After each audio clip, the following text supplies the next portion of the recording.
এই শীতে গরম গরম চিতই পিঠা আর শাক ঘন্ট খেতে কে কে পছন্দ করো? আমি তো খুব পছন্দ করি, আমার খুবই ভালো লাগে। দেখুন ওইখানে পিঠা তৈরি করছে আর এখানে রাখছে। আর রাফা রাফা দেখি তাকাও, রাফা ওইখানে বসে বসে খাচ্ছে। শীত মানেই পিঠাপুলির মৌসুম, পিঠা খেতে খুবই ভালো লাগে শীতের সময়। আমিও খুবই পছন্দ করি। তোমরা পিঠা খেতে কে কে পছন্দ করো? এটি দেখে কার কার খেতে ইচ্ছা করছে কমেন্ট করে ফেলো।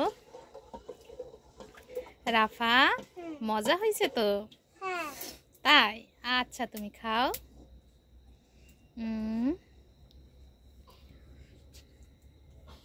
ওইখানে হচ্ছে তৈরি করছে। গ্রামের ঐতিহ্যবাহী মাটির চুলায় চিতই পিঠা, আহা কি স্বাদ, কি মজা না রাফা? রাফা শুধু পিঠা খেতে চাই। আমি অবশ্য পিঠা তৈরি করতে পারি না, শহরে আসলে ওরকম হয়ে ওঠে না, তো শুধু নানু বাড়ি আসতে চাই এই পিঠা খাওয়ার জন্য। তো আজকে অনেক চাউলের গুঁড়ি কুটছি, অবশ্য মানে ভাঙায় আনছি মেশিনে, পিঠা তো খাওয়ার জন্য, শীতের পিঠা খাবো না রাফা? আচ্ছা, তো আর কি, তোমরা সবাই ভালো থেকো। এখনকার মতো ভিডিও এখানেই শেষ করছি। আল্লাহ হাফেজ।